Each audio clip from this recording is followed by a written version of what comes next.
This is a Parsha podcast brought to you by Matan Women's Institute for Torah Study, and I'm your host, Yosefa Fogel-Rubel. Let's learn.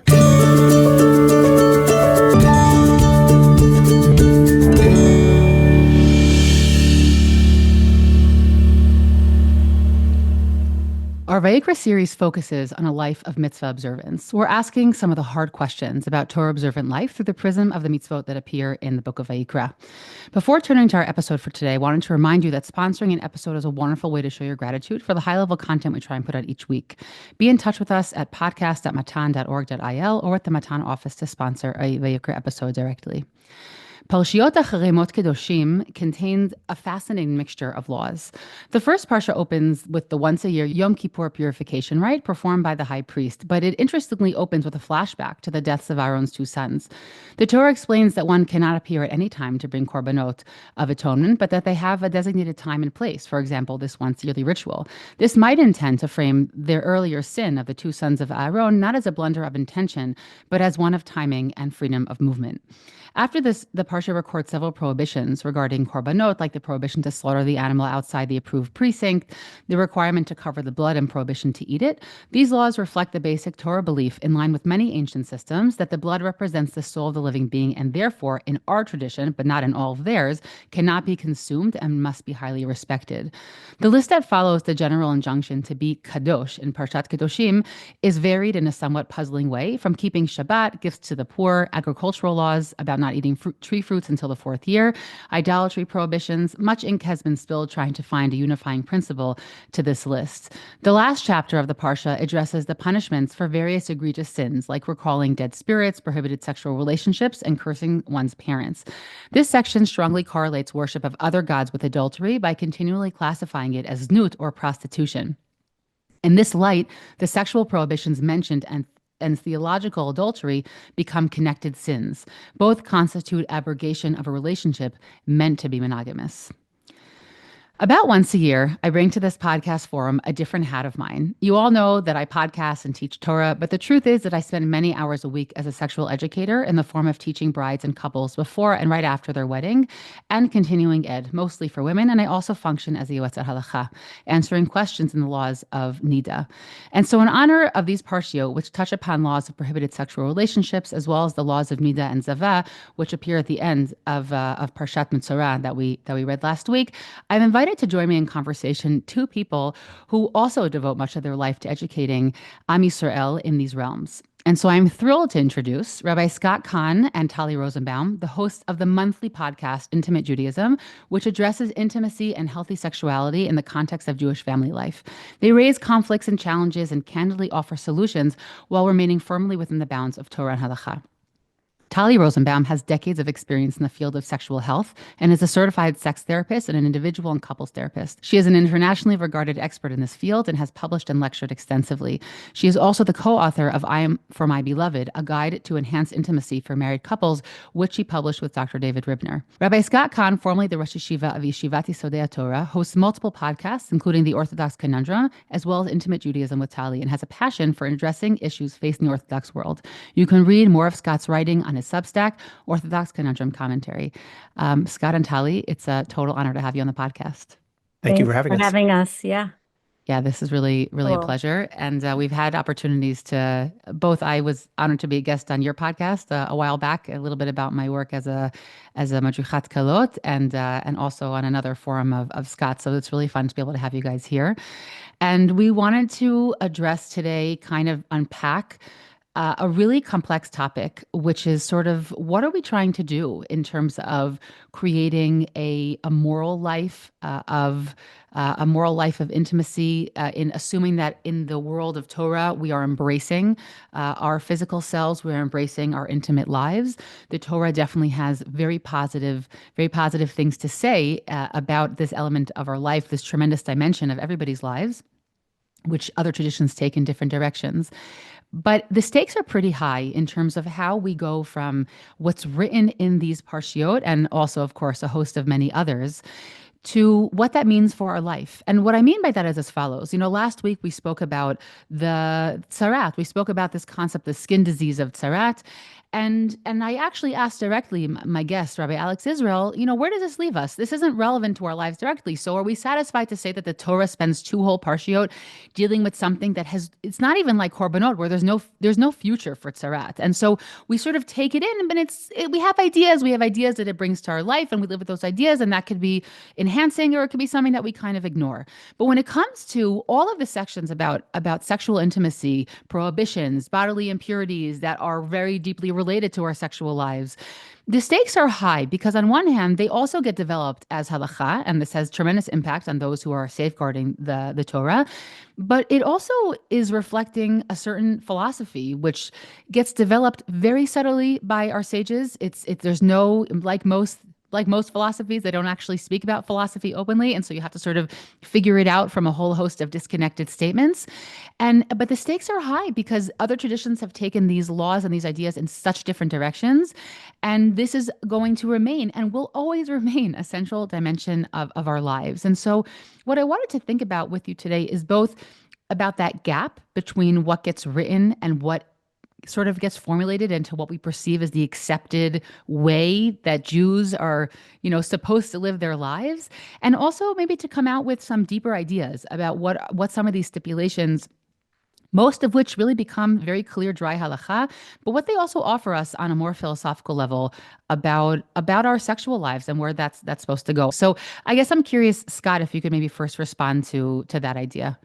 I mean, I certainly, Yosefa, agree completely with this idea that our responsibility from Jews, as Torah Jews, is to take the mass of literature and oral traditions that we have, whether it's starting off from Tanakh, moving through the Mishnah, the Gemara, the Midrashim. We have a huge amount of literature, and then to try to use that in order to develop a wide-ranging philosophy of Judaism. In fact, when we say that, it's really just echoing what Rav Soloveitchik Zatzal said in his book, The Halachic Mind, which I believe was published in maybe 86, even though it was written about 40 years earlier. His book, The Halachic Mind, is often misunderstood. People say that he says that out of the world of halacha, we have to develop a philosophy of Judaism, and he does say that, but reading the whole book, you see, he says, no, we have to look at everything. We have to look at the entire mass, that's his word, of what Torah has to say, whether it's Kabbalistic literature, philosophical literature, and halachic literature, of course, and use it to develop a wide-ranging philosophy. Let me just add, we have to be very careful because it's hard to know when you're doing that, am I truly taking things out of these sources, or am I imposing upon the sources based on something which I learned from some other thing, from something I watched on Netflix? And that's a psychological phenomenon that we don't really know. So we have to be very careful. So we have to balance that to make sure that we try to develop a wide-ranging philosophy because, as you said, and I agree completely, that's not how Chazal talk. They weren't philosophers in that sense. But there's an underlying philosophy that's contained in what they say. But we have to be careful that in so doing, we're not trying to impose upon the text something that we want it to say, rather than deriving from the text something which is actually there. One thing to respond to that, and Talli, I want to hear your thoughts on this question as well, is that what I think is also even more challenging is that specifically in this realm, which is just, let's call it, it's a hot button, it's a flashpoint, it's a hot button topic, is that we see also within our Jewish sources how deeply they were influenced over the centuries. Like if I could sort of be really anachronistic and there was a lot of sex positivity in the sources of our sages and Chazal. We see a tremendous influence. I'm saying very, very broad statements, and each of these deserves a podcast on its own, but we see a tremendous influence of Christianity on a lot of sex negative concepts that stray very far from what was really the Ikar Hadin, what was the accepted ruling that you have in Chazal. And so you see in those sources, and only, and I believe also Rav Soloveitchik said this, but I don't know where, maybe you guys know, but I believe that what we observe truthfully is that in the past 100 years, a lot of that sex positivity has come back into some of the written sources, or even just a general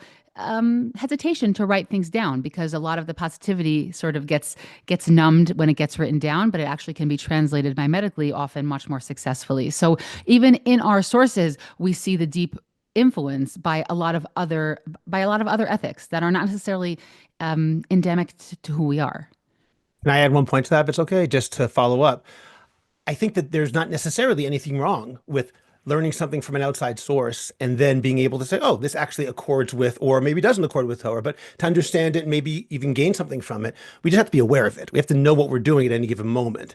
That gets to a larger question, which probably is too big. As you said, everything could be its own podcast, but whether halacha, Jewish law, is the divine will, or whether halacha is part of the divine will, but there are things that God would want that are outside of halacha. That's obviously a much bigger question, but I think it's somewhat related. Yeah. Talli, what are your thoughts on this? Well, there's so much to be gleaned from looking at the biblical source and what is the section of Arayot even doing here.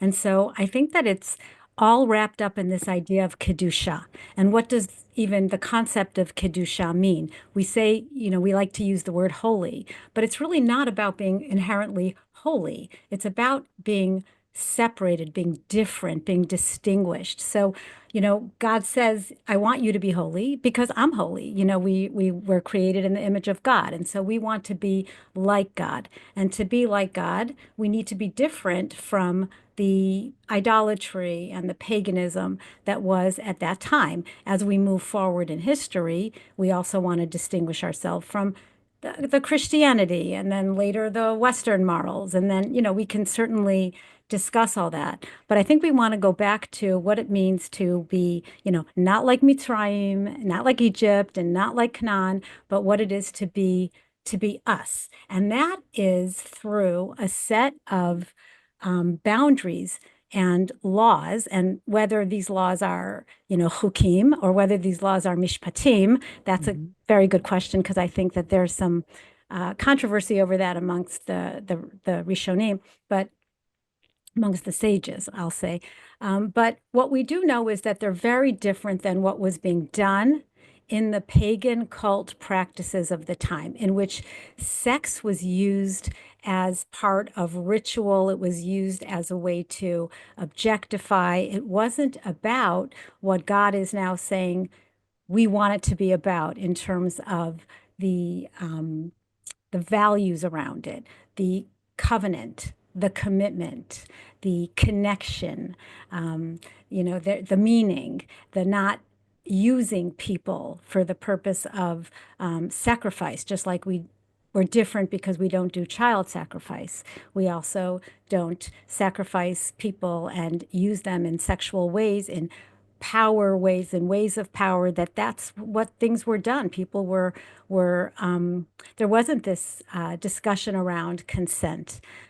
These were just things that were done. And so that's why I think that this is a very good floor for the building and the development of a Jewish sexual ethic. What's interesting is that much of the book of Vayikra is really in the context of, does this situation that creates some sort of impurity prevent you from going to the mikdash or not? Meaning, it's not many times these issues are not first presented in their relational context, but they're presented in relation to, can you then go to this holy place? Many of these, whether it's in specifically sexual elements, are then reintroduced to us in a relational context, which immediately lets us know that we live in both of these contexts. Meaning, if we want to be pure all the time or much of the time, then we're free to go to the mikdash, but we don't actually have to. We don't have to make ourselves constantly pure in the halachic sense, except in the realm of family purity. And so we both exist in this kedusha of the space of a mishkan, but we also have other realms of our lives that, as you said, we create boundaries in them. And the boundaries is the best word. The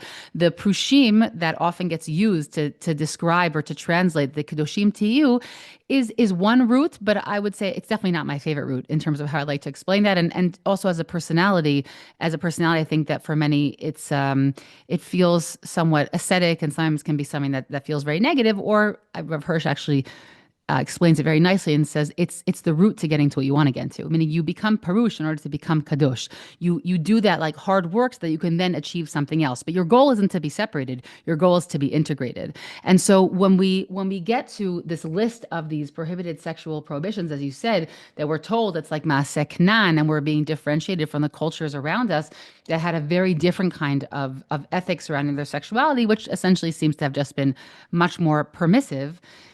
What's fascinating, and this is not my interpretation, this is Hillel Zeitlin, but he says, how are we supposed to understand this list? Meaning, if just take one pasuk, okay? That Ilvat Avicha, I'm looking here, I'm in the 18th chapter of Parshat Acharei, the book of Vayikra. And for example, look at the 8th pasuk. Ilvat eshet avicha lo tegale, ilvat avicha hi. Okay, and he says, how are you supposed to understand the nakedness, what it means the spouse of, right? Meaning your father's wife, assuming that it's not necessarily your mother, okay, you cannot reveal that because elvat avichahi, because she is part of, right? She's in the realm of your father. And he says, look exactly at those words to understand what is the ethic here. Because at first glance, it doesn't feel very ethical. It just feels like a very clear direction. You can't have relations with your father's wife. But he says, why not? What's the explanation? Because that would be to abrogate a relationship that exists between two other people.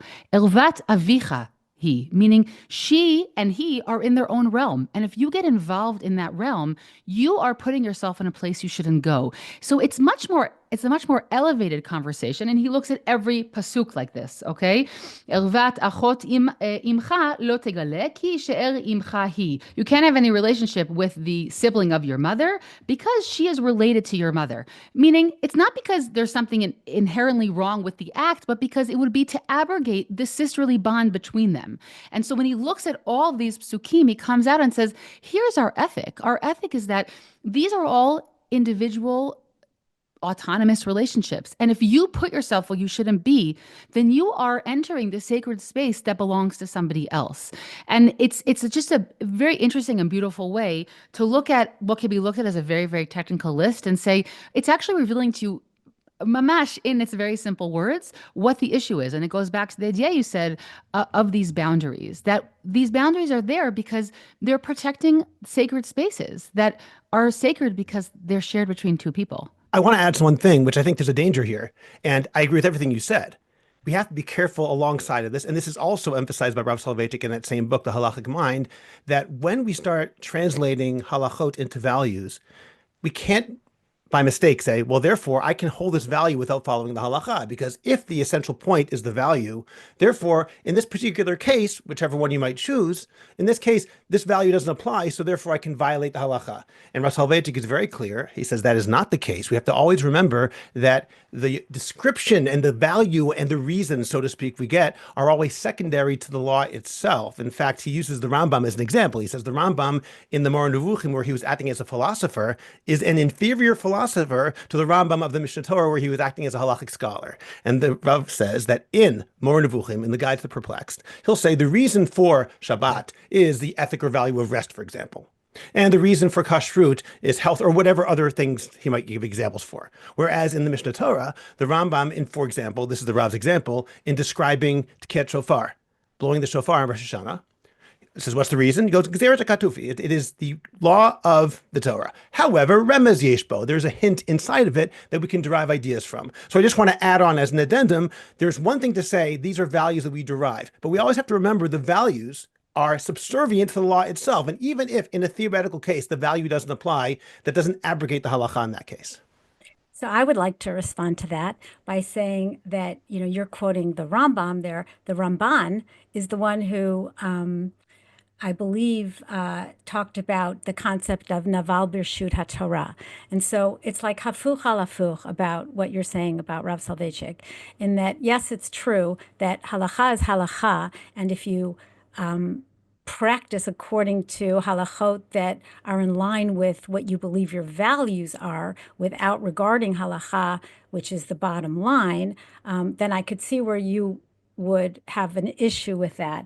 And yet, I think that it's very important to still put the ethical values at the fore. Otherwise, what you have are men, for example, who will look for halachic permission for acts which are in essence against our values and may actually technically be halachically permissible. So let's say you have like a young couple who are, a nice, frum, religious couple, and they're, engaged, and it's hard. So they're not able to not touch, so they touch, and they're of course racked with guilt about it because they've gone against halacha in the technical sense.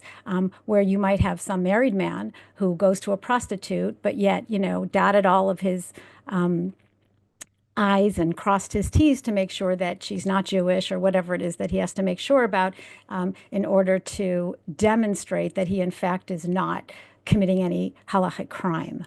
And this is why I believe we really have to be true to the idea of what does God want in terms of how we live our lives with a sense of values, with a sense of not objectifying the idea. So maybe he went to this prostitute and maybe it was okay halachically, but he went to a prostitute. And, that's, what is a prostitute? It's kadesh. Kadesh means like the ritual paganistic prostitute. That's exactly, and it's just like one little sound away from kadosh. And we can really make a big difference in understanding how what we want to be here is distinguished, not figure out ways that we can be like the goyim, just kind of get away with it. Yeah, I think the big difference in the realm like sexuality versus, let's say, kashrut is that it really has a tremendous societal and moral dimension to it. And so we need both of these pieces. We need to both say, halacha is a red line. But on the other hand, sometimes halacha isn't enough because we actually need broader red lines than what halacha provides or the way that halacha was expressed at a certain point or what it is now. And so unlike a realm like kashrut, which is what we often call ritual, or even Shabbat in some cases, although again, Shabbat has many elements that end up becoming social as well, that here we really need both of these sides. Otherwise, we lose out. And I would even just say in the modern sense, a lot of times saying, well, that's what halacha says is unfortunately not convincing enough of a piece. And we would like it to be, but it's not. And I've also addressed that in previous episodes in this series about, particularly in certain societies, how that's become a weaker and weaker statement to say. And I agree that sometimes in certain generations, we actually need to highlight the ethical side because that's actually more prominent or speaks to more people. Let me add a third element there, because I was talking about the fact that halacha is the red line.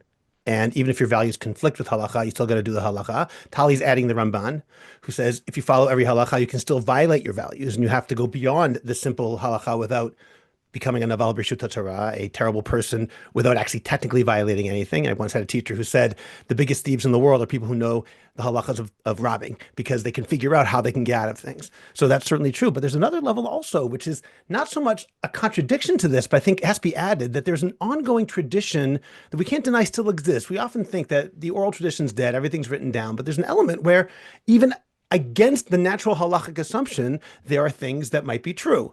And without going too far afield, I know I once read that Rav Yaakov Kamenetsky Zatzal said, gave an example, I believe it was him, that if you look at the technical halacha, what is worse for a married couple to not keep the laws of nidah?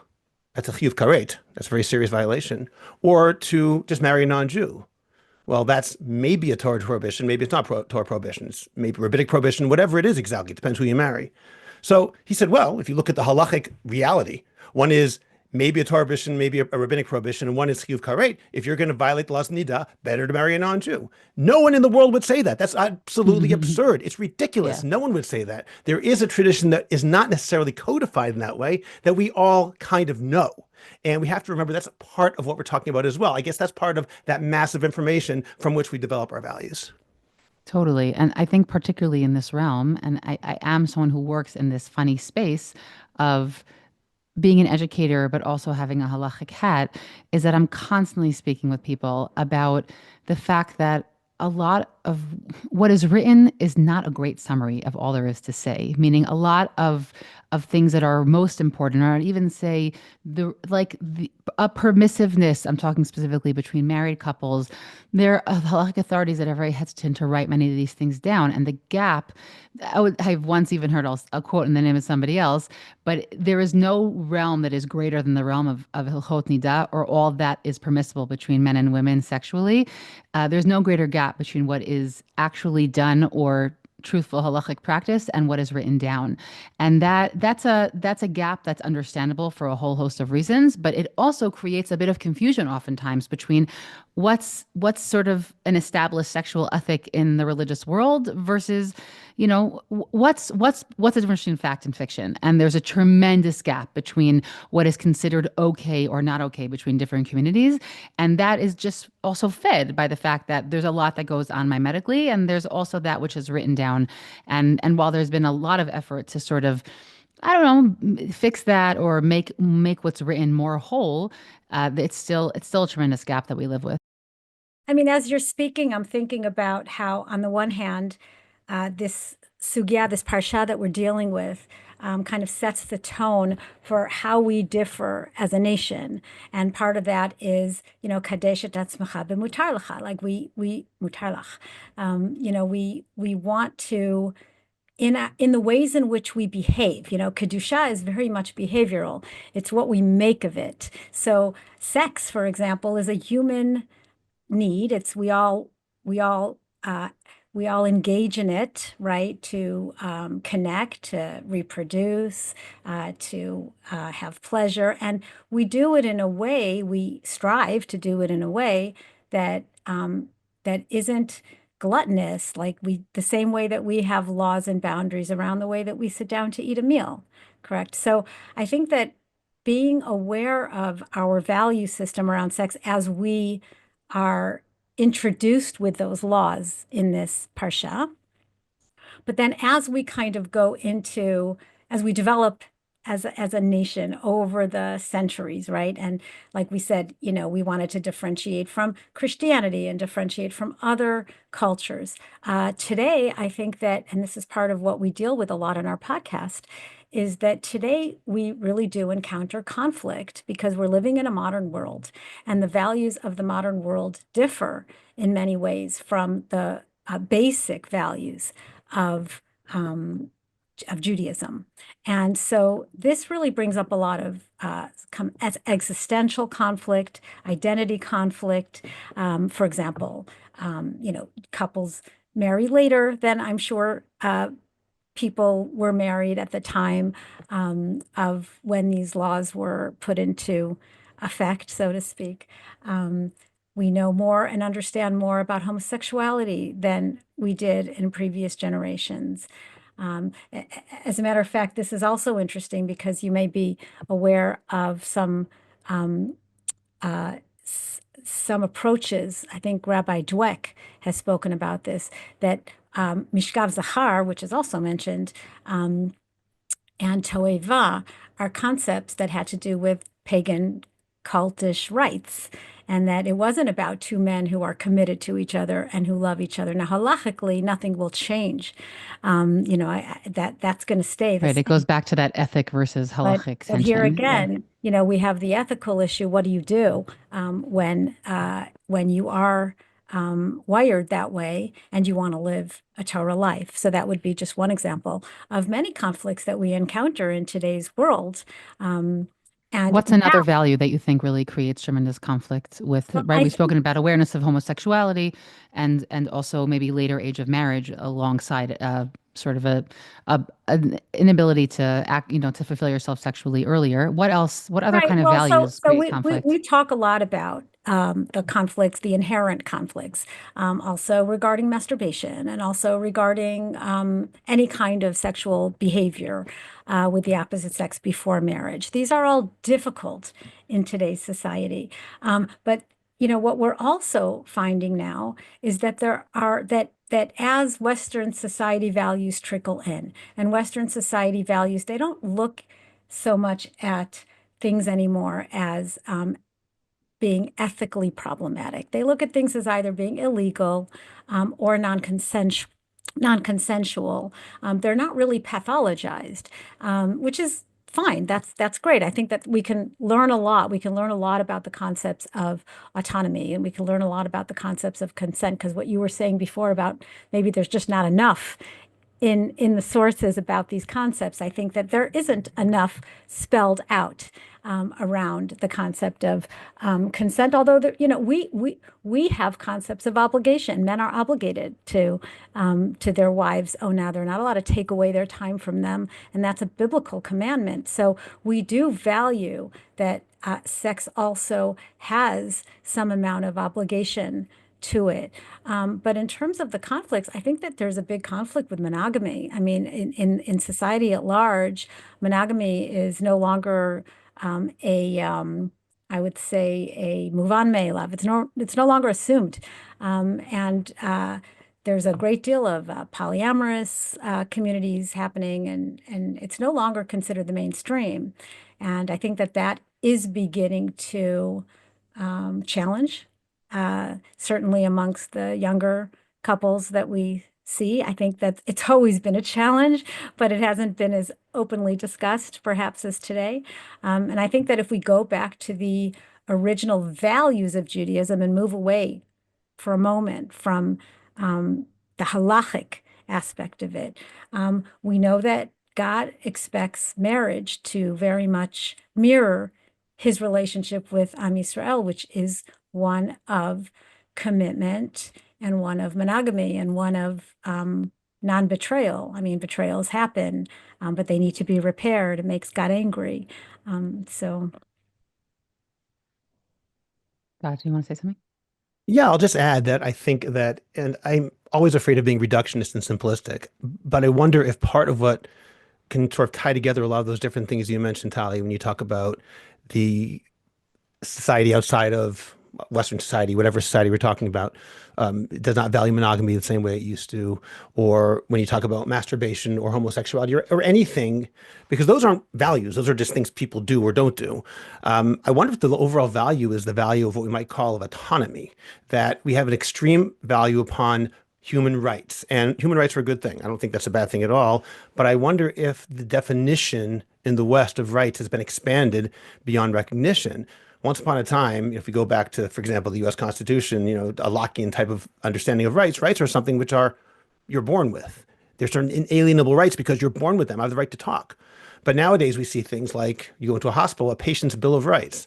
Those aren't really rights. Those are actually a doctor's obligation to you or the hospital's obligation to you. It's not, you have no inherent right for someone to speak to you respectfully. You go to a college campus, people have the right to not be offended. We talk about, unless they're of course Jews, but people have the right to not be offended by harmful speech. Well, that's not a right. That's maybe an obligation on the speaker to speak kindly. And by confusing them and saying everything's a right, it basically leads to this extreme autonomy where if I'm not hurting anybody else and infringing upon their rights, I can do whatever I want. So that right of autonomy, or the concept of I have an extreme version of rights, is always at the expense of obligations, because the more rights I have to do whatever I want, the fewer obligations. By definition, they're at loggerheads. And Torah Jews believe in the combination, I think, of rights and obligations. We don't say you don't have rights, but just because you have a right, you may have an obligation to override that right. You might have an obligation to somebody else. So, for example, I might have the human right or the autonomy to live in a non-monogamous relationship. But I have a Torah obligation to live within that monogamous relationship, to live in a covenantal relationship, to use Rabbi Sachs's term. And so I thought that might be a nice way of framing it, perhaps. yeah, and I would Yeah, integrate it. I would integrate it. I would say that, we want to take the values that are emphasized in modern society, such as rights, such as autonomy, such as consent. These are good things when they're not, like you said, taken to the extreme, right? And we want to integrate them with our values of, having a covenantal relationship, having a committed relationship, and having a relationship which is about mutuality, which is about respect, which is about communication, compassion, empathy, and not coercive, not coercing anything onto our partners. I think that it's important to kind of bring all of that together so that we make it more about the spirit of the music of Judaism and the way in which we want to behave, and less about whether this act is allowed or that act is allowed. Not that these things are not important, but in the scheme of things, the issue of, are we doing something that creates a bond? I think that that's what's important to emphasize. I think I just want to respond to that and say that I think if we go back to the original context of, let's say, even just the laws of prohibited sexual relationships, it's expressing the fact that these challenges were there in the same way, meaning it has to differentiate from the Canaanites and from the Egyptians, meaning it's not a new concept that the sexual culture around us is going to be something that is going to feel highly challenging. And we've always been responding to different kinds of values and different kinds of systems that were going in a different direction. I think that I just want to piggyback on something you said, Talli, that one of the reasons I think why we feel this to be acutely challenging today is because first of all, there's a tremendous emphasis in the world that has clearly trickled into our world, and much of it is good and some of it is not good, which is this idea that people should be authentic and they should reflect on the outside what they feel on the inside. And we want to we continually try to minimize the gap between those two. But that's a little bit of a complex ethic that I think we're still trying to work the kinks out in that. And also because, as we said, people are expressing it more, and because we feel more of an obligation to contend with these ideas and to reconcile our modern morals and our modern sensibilities with what's been in the Torah. The challenges themselves, the fact that the Torah puts, I would say, creates a very, very, high standard of what we're looking for. I would venture to say that it's always been a high standard, and there was always a certain degree of failure or of lacking to meet that. While today maybe the bigger pitfall is couples before they're married or whatever it might be. It might be the Middle Ages. Their issue was kindness between spouses, or appropriately divorcing. Meaning, I think that maybe again, I'm not saying it's always been the same way. I don't mean that at all. I just mean that I think there's always been challenge, and today there's maybe a different kind of set of challenges. But like everything, everything's reverberating much stronger now because people feel a need to express it, and we feel a need to listen in a way that I think historically we didn't feel that same way. And I agree with you all. It's a good thing. We want to have those ethics or that kind of behavior in our life. The question just becomes, so how do we balance that with being true to both the halacha and, as you said, the broader morals and values surrounding these laws? And even I was just thinking as you were speaking that I would even go further as to say, not to corrupt the Torah values with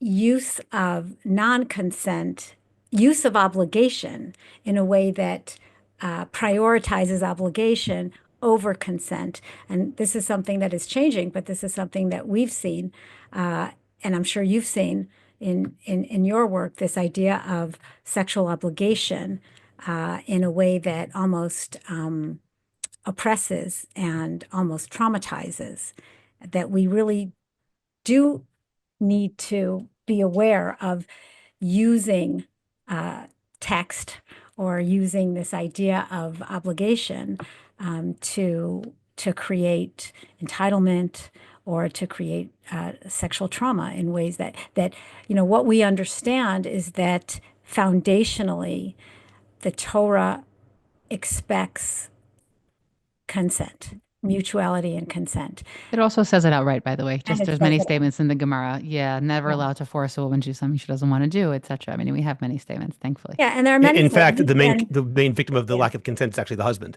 He's sometimes obligated to please his wife, but not vice versa, actually, halachically. right. And I think nobody should do anything that they don't feel like doing, Mhm. um, uh, out of force. In a world that emphasizes autonomy, though, there's going to be a lot less conversation about obligation. Like I'll even just say in the small sector of society that I deal with, I actually rarely, Tali, come up against conversations about obligation. People maybe feel they want to, be loving to a spouse, but I rarely meet that dialogue, which I know exists in many places, but that itself is just an interesting piece. Meaning, but I also work with people who their sense of autonomy often really gets in the way of their halachic observance. So Right. it goes in I both think it's the directions. generation gap. Yeah, there's an element there as well. Yeah. So as we sort of start to wind down our conversation, I wanted to ask both of you again, and the different experiences that you bring to this table, sort of three quicker questions. Okay, so I'm going to throw out a question, and you guys could decide. We'll start. Each of you will answer, and I'm really curious to hear what you have to say. In your work in this field of sexuality within the Jewish world, I'm curious, what is the discovery that has most surprised you? You want me to start? Okay. Um, I've been working in this field for a very long time, and one thing that did surprise me, it doesn't surprise me as much anymore, but one thing that did is that people, whether they, when I work across the spectrum of not religious, religious, Haredi, and no matter how you show up, no matter what you look like, no matter how you're dressed, hat on your head, payout, whatever it is, people are people, and they are all wired to connect. they all want to be understood. They all want to be seen. They want to feel safe in a relationship. And that was something that really was meragesh for me to see in my practice throughout the years. Beautiful. Scott?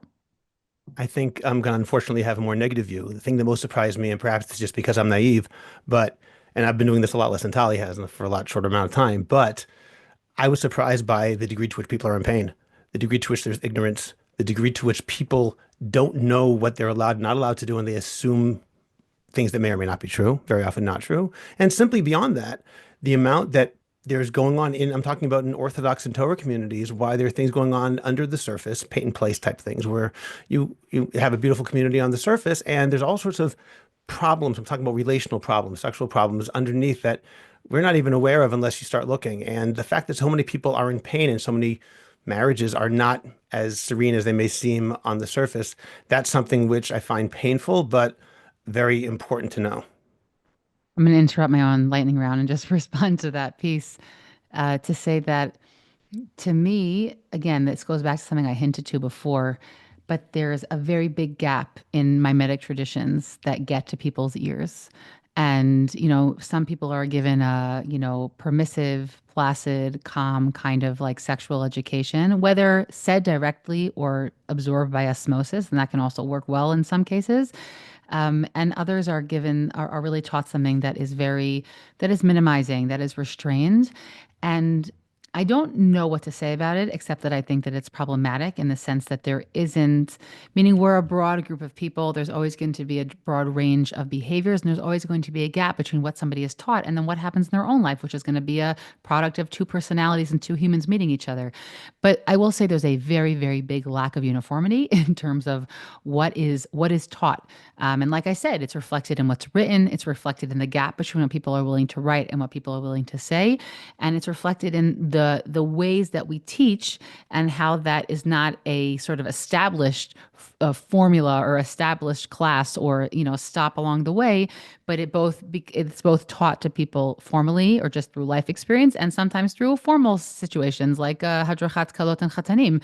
But there really is quite a gap between those pieces. And I wouldn't say it's the root of all problems. I think humans are bound to, have tensions between them, but it's definitely something that I think needs to be worked on to some greater degree of clear education and slightly more uniform, at least transparency in terms of the broad range of what is in the realm of appropriate and acceptable. But yeah, that's just something that came up. I guess I'm curious. I mean, Talli, you said I was going to ask what you're inspired by, but you said you're also inspired by sort of the fact that everybody's human and that itself is sort of a Well, humbling that's what I discovery. was surprised to find out, but actually what I'm inspired by is uh, exactly relates to this. In other words, not only what Scott said about what surprised him, the fact is that even until today, there's a lot of silence around the topic of sexuality.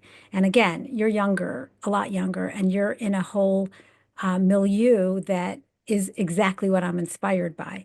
But when I was growing up, we did not have access to information about sexuality. It was not talked about. And not just because I went to a Haredi kind of Beis Yaakov school. It wasn't talked about even in the modern Orthodox circles.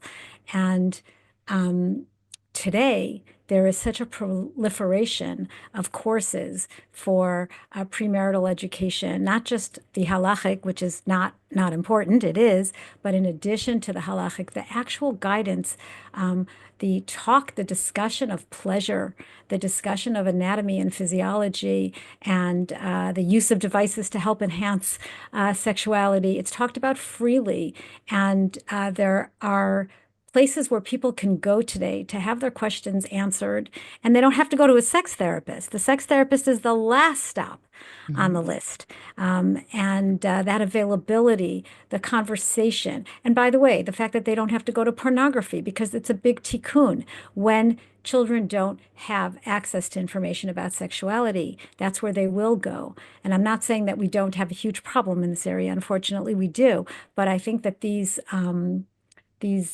initiatives around providing education, bringing it into the schools, talking about sexuality freely and openly in high school, in Ulpanot, in Midrashot, in Yeshivot, has really taken the taboo away and has really helped a lot to, so many young people feel alone with their sexual selves and with their conflicts.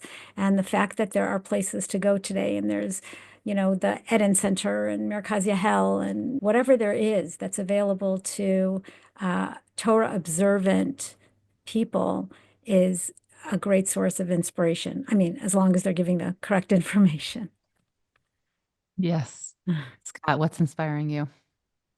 So I don't want this to be too self-centered, but what's been inspiring to me has been the responses we've gotten to the podcast. To me, I was expecting before, if you had asked me 8 years ago or 9 years ago and said, you're going to be doing this podcast, Intimate Judaism, what do you expect will happen? I would have expected a tremendous amount of backlash. I would have expected some positive, but also backlash, people being very upset, maybe people in the Haredi world or the Hasidic world trashing us. And I don't know what people don't write to us. However, I've been inspired by the fact that people are open to these conversations, people I would not have expected, not only in the centers for modern Orthodox or Dati Lumi sectors of society, but in Haredi and Hasidic worlds. People have called us up, people have written to us and asked for advice, which we may or may not been able to give to them. But they're open to these conversations. The fact that we're opening up doors to conversation that until now were obviously closed, simply by the fact that people feel they have nowhere else to turn, has been very inspiring to me and has pushed me to keep doing it and saying, well, I think we're trying to do our best to, if nothing else, have people talk about things they didn't talk about before. The fact that people are open to that too, and they're willing to listen to that and willing to have those conversations has been very inspiring for me. You should know I'm actually teaching a Kala so she's, I don't know, 23. And she came to me because she heard me on your podcast, which There means you she was go. listening when she was like 20. Okay. Meaning, and I started talking about a topic. Oh yeah, well I remember that from the Judaism episode. So it's real education. It's totally real, and it's been really effective. So Thank you. Chelchem lo right. Okay, one last question for our lightning round, which is a little bit more of a complex one, but it's okay. I'd like to leave on a note of giving everyone something to think about. What do you think is the biggest issue facing the Orthodox Jewish world today, or at least one of them facing the Orthodox Jewish world in the realm of sexuality? I know that also we're in this conversation, and the three of us sitting here in Israel, but we're speaking with people, and you also, I know a lot of your podcast gets to North American audiences. So I'm kind of asking on any side of the ocean. I don't know if these issues are the same in different places, but yeah, a big issue you feel facing. Maybe Talli, we'll start with you. Okay. Well, look, there's a lot of conflict in living a modern life and kind of these existential parts of being a sexual human being. And, I'm no stranger to conflict. I'm essentially a couples therapist, so I deal a lot with conflict. But I would say that because, this is why we have our podcast. We deal with the existential conflicts that face the Jewish people around issues of sex and sexuality and relationships in the modern world. So, of course, we started off our entire series with a discussion of masturbation. And then we talked about raising sexually healthy children. And of course, we talk about Shmirat Negiah and the conflicts that have to do with Shmirat Taharat HaMishpacha, and so on and so on and so on. It's hard, it's difficult. But I would say that what the biggest problem that I see, and of course I'm a therapist, so I'm going to see it in this way, is what I would refer to as splitting.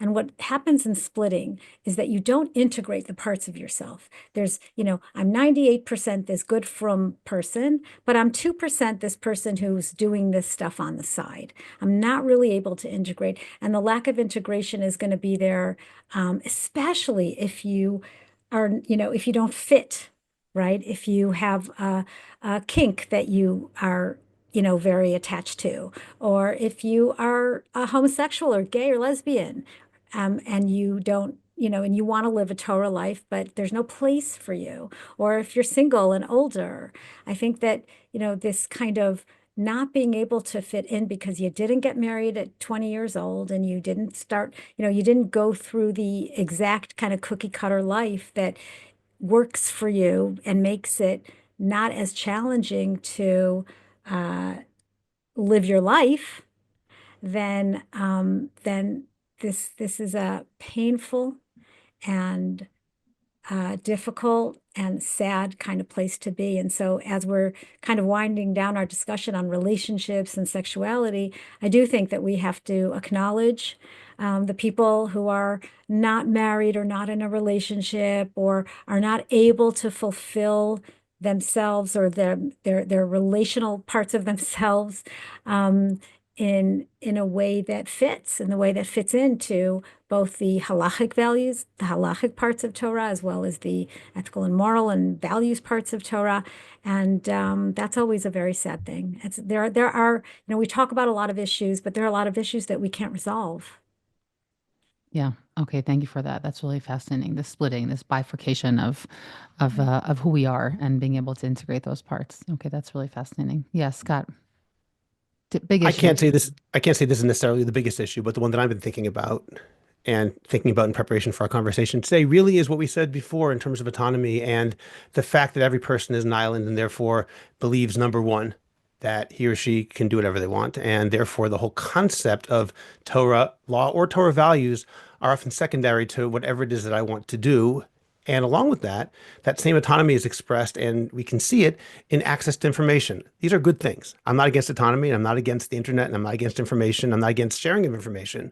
But any 10-year-old can open up a computer and watch porn if he wants to. Any 15-year-old can learn things that in the past maybe weren't so healthy to learn about, and they're still not healthy to, but they're wide open there, whether we're talking about sex or violence or anything else. These are things which leave an imprint emotionally, physiologically. These are not necessarily things that they can learn them, but they're not necessarily you want your kid to learn them. The fact that every person can basically do whatever he or she wants, and that we live in a society which values do whatever you want, including watching whatever you want. We talked earlier about pornography. We mentioned it in passing. These are all available to anyone who wants them. And if you say you shouldn't do that, the burden of proof is on you to say, why not? Because I can do what I want. Am I hurting anybody else? As long as I'm not hurting anybody else is the ethic of the day, then I can do whatever I want. And that really is antithetical to much of what the Torah has to say, not only halachically, but also values-wise, where, again, using that term covenant, we're supposed to have obligations to each other. We're supposed to have a covenant with our partner and live in a monogamous relationship, a committed relationship. So to me, that might be the biggest problem that I see facing people today. I think maybe just to close, I think that part of what's so challenging, but is also inherent to the Torah, is that the Torah is a self-enforced system, meaning the concept of being obligated, it really is in air quotes. It's an obligation of our heart. It's an obligation to God. It's an obligation to a system that is beyond us. It's always been a system that we ourselves have to dedicate ourselves to. I was mentioned on a podcast like months ago, but it was a great story from Josh Berman where he was speaking with some Christian group and they said, who's your pope? And he's like, we don't have a pope. What do you mean? But then he realized that there was something very unique about that, meaning we don't have a human version of like this ultimate authoritative figure. And I think that itself is a challenge, but it's also to the fact that the system, thankfully, up until now, has always persisted. Because ultimately, what we always have to do is to figure out, with the challenge of the current times, right? What is modernity right now feeding us? Is to figure out how, through knowledge, education, and a meaningful life, we have a system that will persist and be lived out, and that people choose. Meaning, so like this, people often today will say, people essentially always chose to live a halachic life, but today everyone's aware it's a choice because we're aware of how much people are choosing not to do that, meaning everything has become a choice. And so whether or not you think about that, someone's like, I don't know, like that's what I do because that's what people are supposed to do or because that's what halacha says. Today, everybody is forced to like almost be put in the position where they're making an active choice because that is the lingua franca is to make a choice to be in that space. And I think that creates tremendous challenge because it would be nice to say, oh, I'll just do it because I'll do it. But when we will be able to surpass some of the humps along the way in this period of time, I think it will continue to add many redeeming dimensions to Torah life. And because it's always been one that people had to, themselves decide to be part of. So it's going to be true today. And it's going to be true in 300 years. So to me, that's sort of a hopeful piece that it will persist. Just a question of hopefully what are the good values that we'll be able to take out of what's going around us and then inculcate them into our system.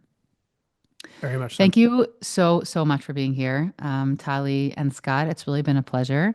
And encourage everybody listening to check out the Intimate Judaism podcast and also Orthodox Conundrum podcast, another one of Scott's.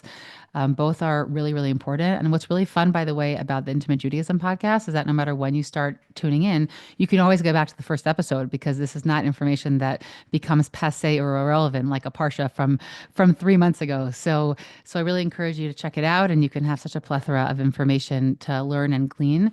And thank you guys so much for being here. Really appreciate it. Thank you. This was a lot of fun. I appreciate it. Thanks for listening to this week's episode from Matan Women's Institute for Torah Study. If you would like to sponsor an episode, please contact the Matan office or email me at podcast@matan.org.il. Please do us and all women's Torah learning a favor and share this episode with all of your friends and family.